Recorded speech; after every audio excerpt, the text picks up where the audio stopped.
көжегім. Айдар ғарышта ертегісі.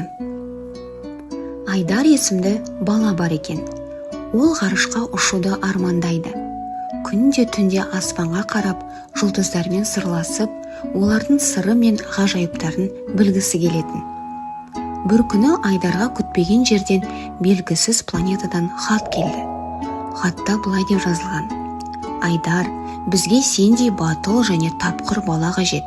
Ғарышта біздің планетамызды сақтап қалу керек. Бізге көмектес, сенің ғана қолынан келеді.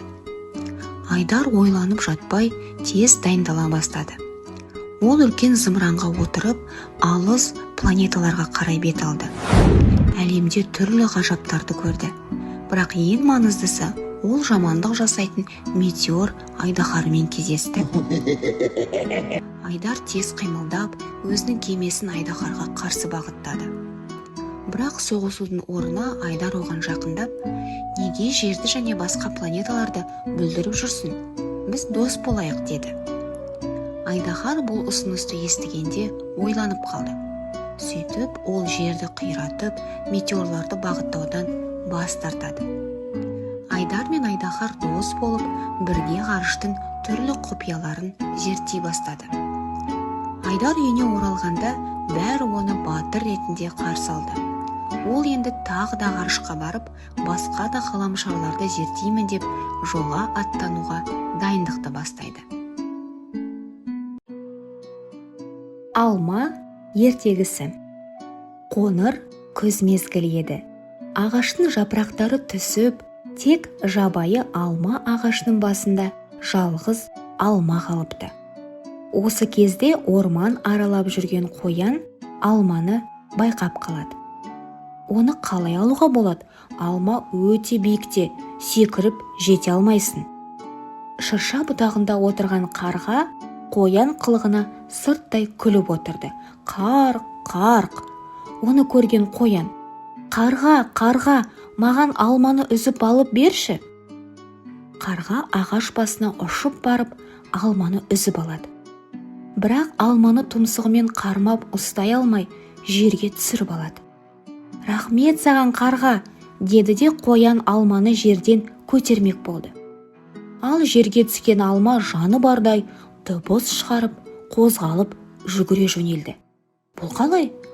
Қорқып кеткен қоян ағаш алмасын түбінде ұйықтап жатқан кірпінің тікеніне құлағанын түсініп: Кірпі, тоқта, деп айғайлады. Менің алмамды қайда алып бара жатырсың? Кірпі кідірместен: Бұл менің алмам, ол төбеден құлады, ал мен болсам, оны ұстап алдым. Қоян да қояр емес: Алмамды қайтарып бер, оны тауып алған мен. Таласып жатқан қоян мен кірпіге қарға қосылады. Босқа таласасыңдар, алма менікі, мен оны өзім үшін үзіп алғанмын. Олар бір-бірімен түсінісе алмай, алманы әрі тартып, бері тартып, орман айғайдан у-шу болып кетеді. Сол кезде Қорбанбай Аю келіп қалады. Бұл не деген айғай-шу? Мазамды алдыңдар ғой. Бәрі оған жақындап: Сен, Аю, біздің ормандағы ең үлкен, әрі ең ақылдысың. Сондықтан бізге алманың кімдікі екенін айтып берші. Деп Аюға оқиғаның қалай болғанын баяндап, төрелігін сұрайды. Аю сәл ойланып сұрады: Алманы кім тапты? Мен, деді қоян. Ал алманы кім үзіп алды? Мен, деп қарқ етті қарға. Жақсы, кім оны ұстап алды? Мен ұстап алдым, деді кірпі. Мінеки, бәрін де дұрыс айтасыңдар. Өйткені әр қайсыларын алманы алу үшін еңбектендіңдер. Алма бәріндікі. Мұнда бір алма ғой, деді кірпі, қоян, қарға түк түсінбей. Бұл алманы теңдей бөліңдер. Әр қайсын бір-бір бөлігін алыңдар, деді Аю. Мұны естіп бәрі қуанып кетті. Бағанадан бері біз бостан-босқа таласқан екенбіз ғой. Кірпі алманы 4 бөлікке бөледі. Қоянға 1 бөлігін беріп: Бұл саған, қоян, Сен алманы бірінші көрдің, екінші бөлігін қарғаға беріп. Бұл саған қарға, сен алманы үзіп алдың. Үшінші бөлігін кірпі аузына салып. Бұл маған, өйткені алманы ұстап алған мен. Кірпі аюға төртінші бөлігін беріп. Бұл саған аю. Маған не үшін? Деп таңқалды аю. Сен бізге ақыл айтып, татуластырдың, деді ол риза кейіппен. Әрқайсысы өзіне берілген алманың бөлігін жеп, риза болды. Өйткені аю ешкімді ренжітпей, дұрыс, әділ шешім шығарған еді. Береке басы бірлікте деген осыдан қалған көрінеді.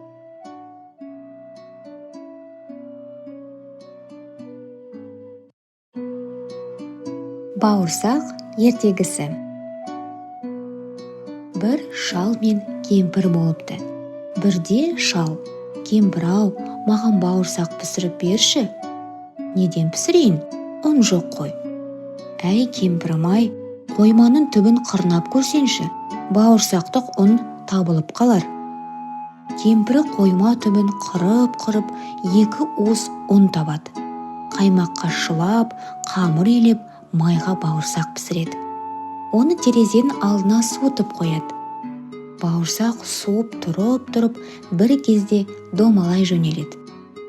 Домалап келіп терезе алдындағы орындыққа, орындықтан еденге, еденнен дәлізге, дәлізден аулаға, ауладан сыртқа, одан әрі домалай береді.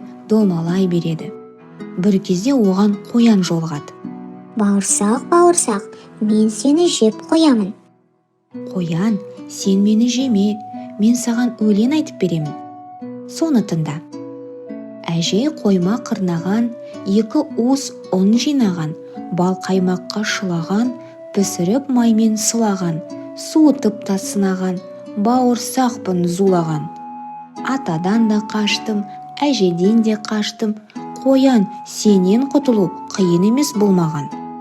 Бауырсақ алға қарай домалай жөнеледі, қоян аңырап қала береді. Бауырсақ орман ішіндегі соқпақпен зымырап бара жатса, қарсы алдынан қасқыр шыға келеді. Бауырсақ, мен сені жеп қоям. Сен мені жеме, мен саған өлең айтып беремін. Бауырсақ әндете жөнеледі. Әже қойма қырнаған, 2 уыс ұн жинаған, бал қаймаққа шылаған, пісіріп маймен сылаған, суытып та сынаған, бауырсақпын зулаған. Атадан да қаштым, әжеден де қаштым, қояннан да сытылдым, қасқыр, сенен құтылу қиын емес болмаған. Деп бауырсақ домалай жөнеледі. Қарсы алдынан қорбандап аю шығады. Ол: Әй бауырсақ, мен сені жеп қоям. Жоқ, сен мені жеме, мен саған өлең айтып беремін. Әже қойма қырнаған, 2 уыс ұн жинаған, бал қаймаққа шылаған, пісіріп маймен сылаған, суытып та сынаған, бауырсақпын зулаған. Атадан да қаштым, әжеден де қаштым, қояннан да сытылдым, қасқырдан да құтылдым, маймақ аю, сенен құтылу қиын емес болмаған. Бауырсақ домалай жөнеледі. Аю оның ізіне үңіліп қала береді. Бауырсақ зымырап бара жатса, қарсы алдынан түлкі шыға келеді. Амансың ба бауырсақ? Көргендерге ұнайды, жүзің қызыл шырайлы. Бауырсақ мақтағанға мәз болып, өлеңін айта бастайды. Түлкі болса құмарта тыңдаған боп, қыбырын білдірмей, бауырымен сырғып, оған жақындай береді. Әже қойма қырнаған, 2 уыс ұн жинаған, бал қаймаққа шылаған, пісіріп маймен сылаған, суытып та сынаған, бауырсақпын зулаған. Атадан да қаштым, әжеден де қаштым, қояннан да сытылдым, қасқырдан да құтылдым, аюдан да сытылдым, түлкі, сенен құтылу қиын емес болмаған. Әдем өлең екен, дейді түлкі. Айналайын-ай, қартайған шағым ғой, құлағымның мүкісі бар. Кәне менің мына тұмсығыма шықта өлеңін тағы бір шырқап жіберші. Бауырсақ өлеңін мақтағанға мәз болып, түлкінің тұмсығына қарғып шығады да: Әже қойма қырнаған, деп өлендете бастағанда түлкі бауырсақты ап деп бір-ақ асапты. Балалар, бауырсақ ертегісі сендерге әрдайым сақ болу қажет екенін үйретеді. Ата-ананың рұқсатынсыз, ескертусіз, жалғыз ешқайда баруға болмайды екен балалар. Бауырсақ түрлі аңдармен кездесу кезінде олардың айлакерлігін, жаман ойын байқамады. Өмірде де түлкі сияқты алдау мен айлакерлігі бар адамдар кездесуі мүмкін. Сондықтан әрдайым сақ болу керек.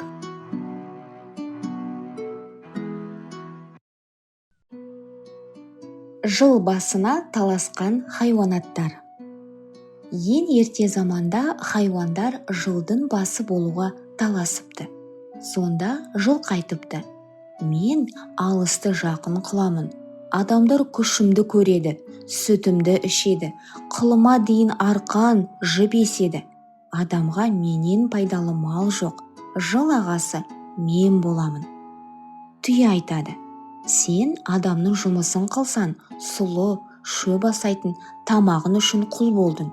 Міне мен сен көтер алмайтын ауырды көтеріп, неше айлық алыс жерлерге барамын. Аш болдым деп арпа, сұлы сұрамаймын. Көде болса көде, жусан болса жусан, не кез келсе соны қорек етіп, табылса су ішіп, табылмаса шөлде де жолға жүре беремін. Жыл басы болуға мен лайықпын. Сиыр айтады: адам егін ексе, менімен егеді, сүтімді ішеді, құрт, май істейді, жыл басы болуға мен лайықпын. Сонда қой айтады: мен болмасам, қазақ үйін немен жабар еді? Жүнімді алып киіз басады, жабағымнан киім тігеді, арқан, жіп еседі, сүтімнен құрт май алады, шаруаға менен пайдалылары жоқ. Ит айтады: мен болмасам, сендердің көбінді не ұрлап, не қасқыр жеп тауысар еді. Мен сендердің баршаларынан бақташыңмын, дұшпан көрінсе үріп, абалап, еме хабар беремін. Тауық айтады: мен болмасам, кісі ерте жұмысына бармай ұйықтап қалар еді. Мен ерте тұрып, таң атты деп шақырып, хабар айтамын. Кеш болса жатар мезгіл болды деп тағы шақырамын.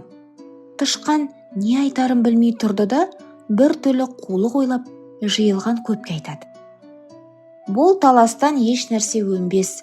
Жылды қарап тұралықта кім бұрын көрсе, сол жыл басы болсын. Өзгелері қарап тұрғанда түйе өзінің бойына сеніп: менен бұрын кім көреді? Деп тышқанның сөзін қостайды. Бөрі қарасып тұрады. Біраздан соң тышқан жорғалап түйенің өркешіне шығып отырады. Көп хайуан таласып, біз көреміз деп тұрғанда, ең биікте отырған тышқанды көріп, еш нәрсе демепті. Сонан соң жылды бәрінен бұрын тышқан көріп, хабар беріп, жыл басы болыпты. Түйе бойына сеніп қорғалыпты.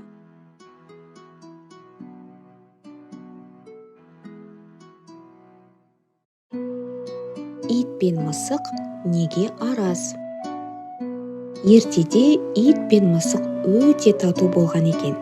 Екеуін де адам асырап, үйінде ұстапты. Күндердің бір күнінде бір адамның май сіңген тері дорбаға салып, сақтап жүрген алтыны жоғалады. Қанша іздесе де табылмайды. Алтыннан айырылған адамның күйі тайып, жүдеулене бастайды. Тапқан таянғаны ішіп жеуге жетпеуге айналады. Мұны көрген ит пен мысық қатты қынжылып, қожасын жоғалған алтынын іздеуге кіріседі. Екеуі ой қырды аралап, бармаған тауы, баспаған жері қалмайды. Ақыры титықтап үйлеріне қайтады. Ит пен мысық ұнжырғасы түсіп, үнсіз келе жатқанда, кенет қожасының май сіңген дорбасының иісі мұрындарын жарып жібере жаздайды. Қуанғаннан ит қынсылап, мысық мияулап жібереді. Ит айнала жүгіріп, тіміскілеп, ақыры бір тышқанның інін тырналап қаса бастайды. Мысықтың қуанышы қойнына сыймай, аңдып қарап отыра береді.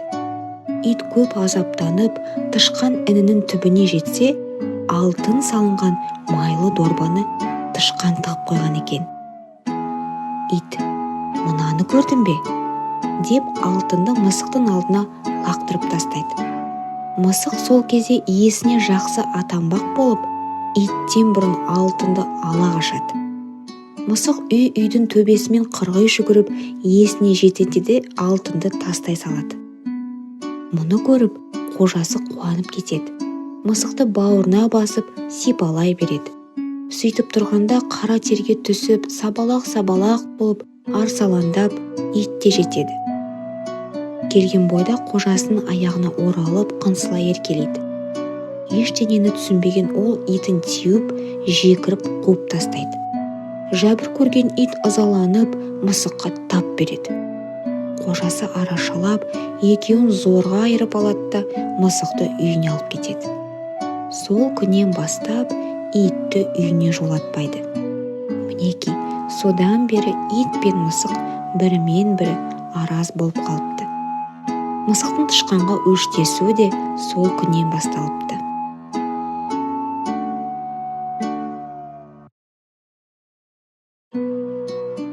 Қызыл телпек.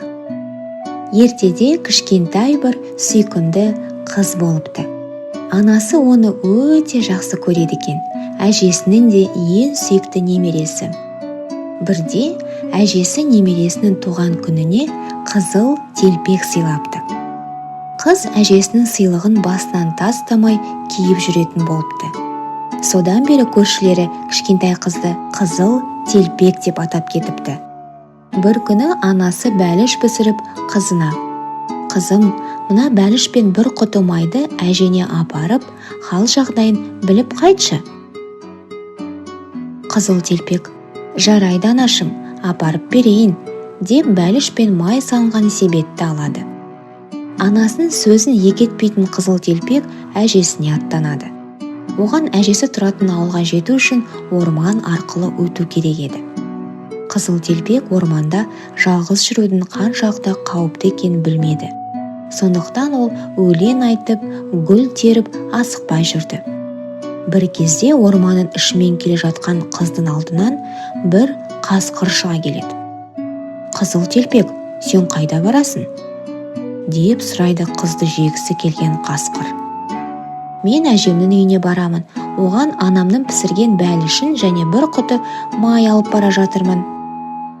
Қызыл телпек қасқырдың жаман пиғылынан бейхабар еді.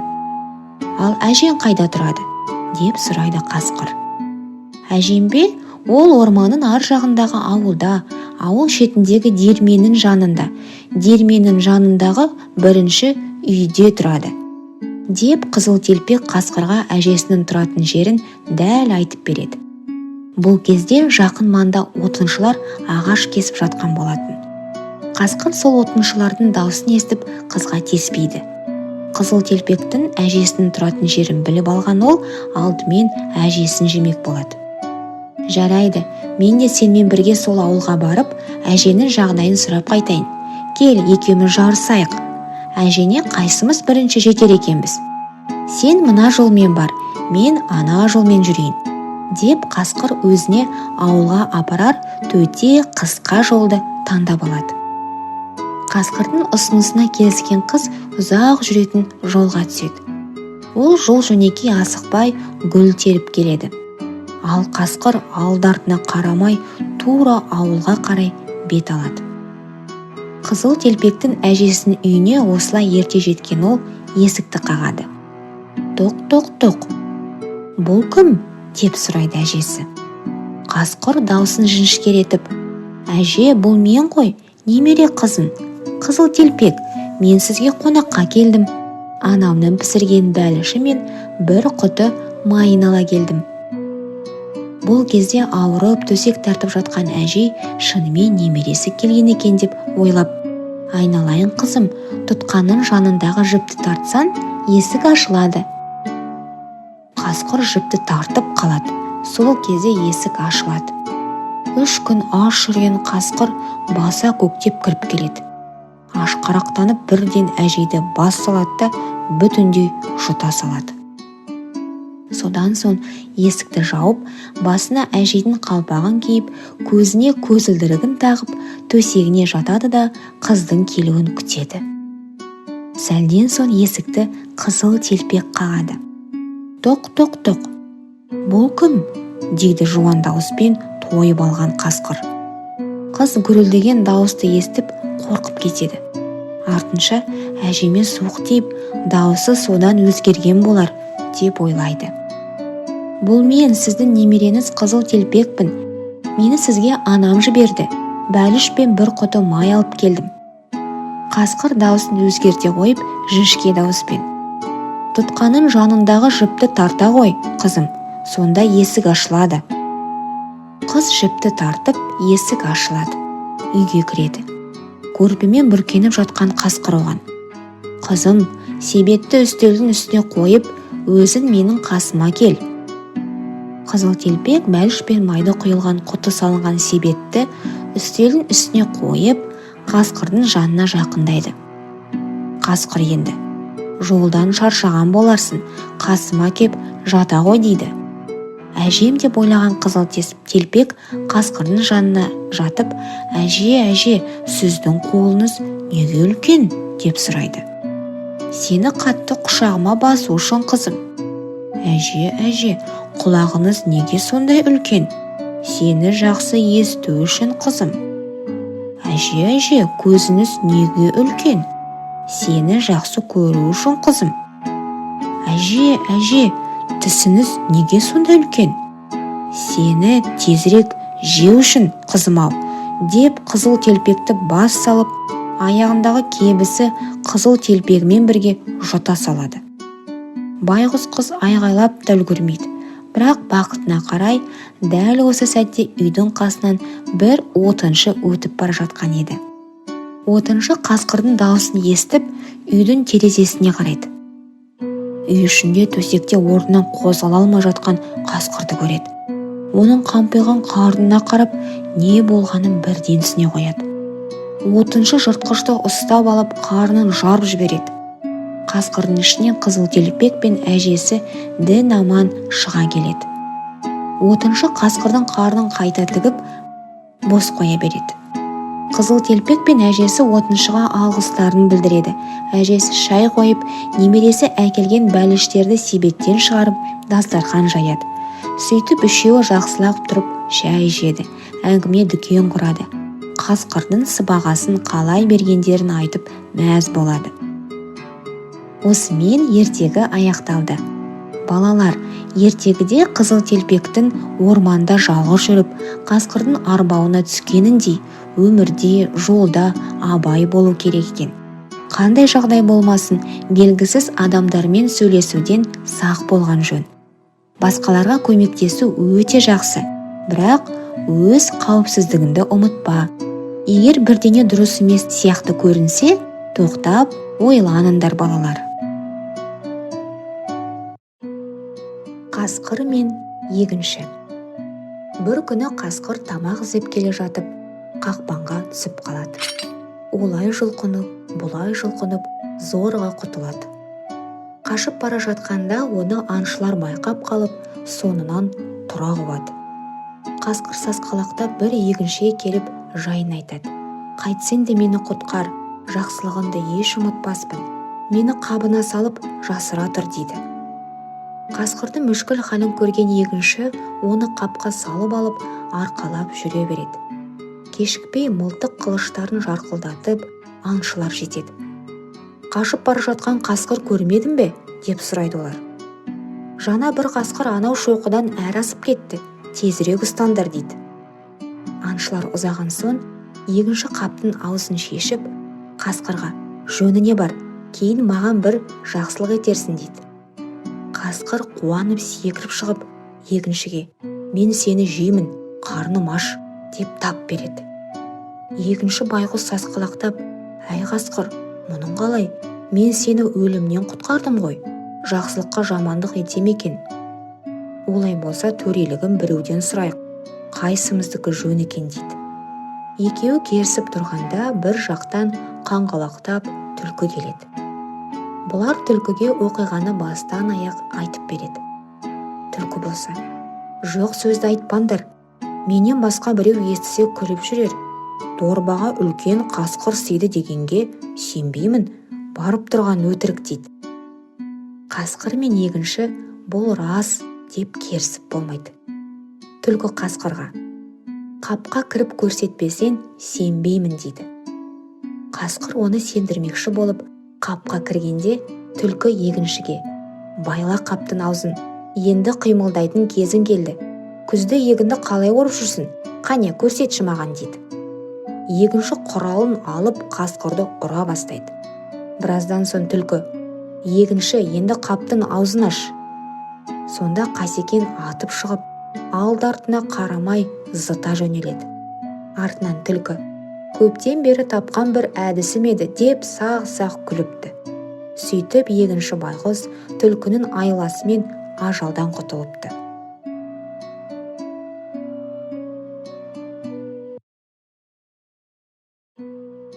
Мақта қыз бен мысық. Мақта қыз бен мысық дос болып жүреді. Бір күні мақта қыз үйін жинап жүріп, бір мейіз тауып алады. Мысықты шақырады. Шақырады, келмейді, шақырады, келмейді. Сосын келмесен келме деп мейізді өзі жеп қояды. Жеп болған соң мысық келіп: неге шақырдың деп сұрайды.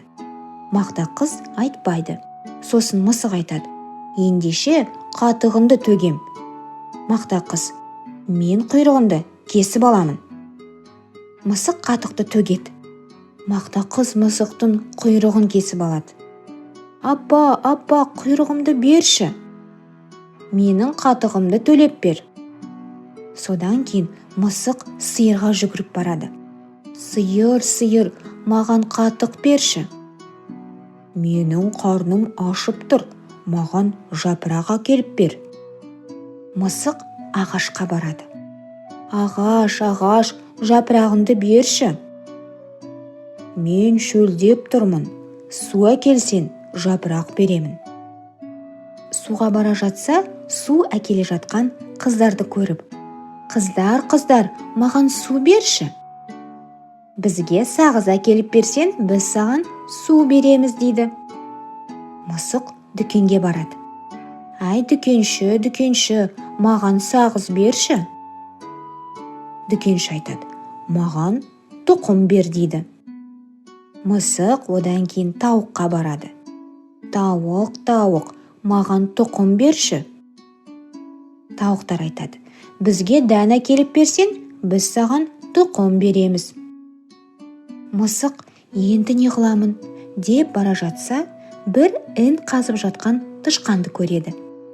Мысық тышқанды қорқытып: жаным барында айт, үйінде не бар? Тышқан қорыққаннан: үйімде бір батпан тарым бар дейді.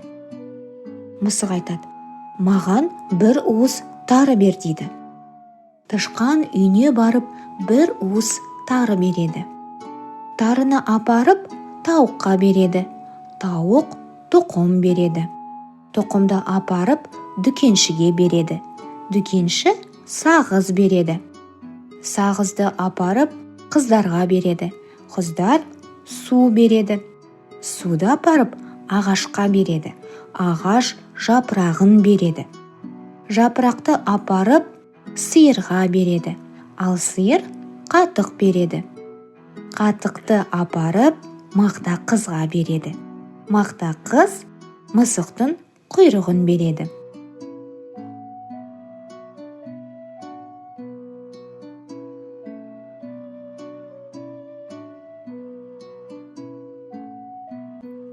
Саяхатшы бақа ертегісі. Ертеде бір бақа болыпты. Ол батпақта тұрыпты. Бір күні ол өзен жағасында отырды. Бір кезде жағаға үйректер қонды. Жол алыс, деді бір үйрек. Тез тамақ жеңдер, сосын ұшамыз. Бұны бақа естіді. Кешіріңіз, қайда ұшасыздар? Деді бақа. Оңтүстікке ұшамыз. Оңтүстік жылы ма? Я, жылы. Онда маса шіркей көп пе? Я, көп. Онда мені ала кетіңдер. Сенің қанатың жоқ, қалай ұшасың? Білмеймін, бірақ тұра тұрыңдар, мен ойланайын, деді бақа. Бақа біраз ойланып, сосын: таптым. Екі үйрек таяқтың екі ұшынан тістейді, мен ортасынан тістеймін, бірақ сендер қаңқылдамаңдар, мен бақылдамаймын. Жарайды, деді үйрек. Сөйтіп олар ұшты. Екі жақта екі үйрек, ортасында бақа. Бұл қызық көрініс болды. Бұны балалар көрді. Бақаны қараңдар, деп айғайлады балалар. Қызығай, бақа ұшып бара жатыр. Бақа мақтанып кетті. Бұны мен ойлап таптым, мен, дегенде бақа шалшыққа құлап түсті.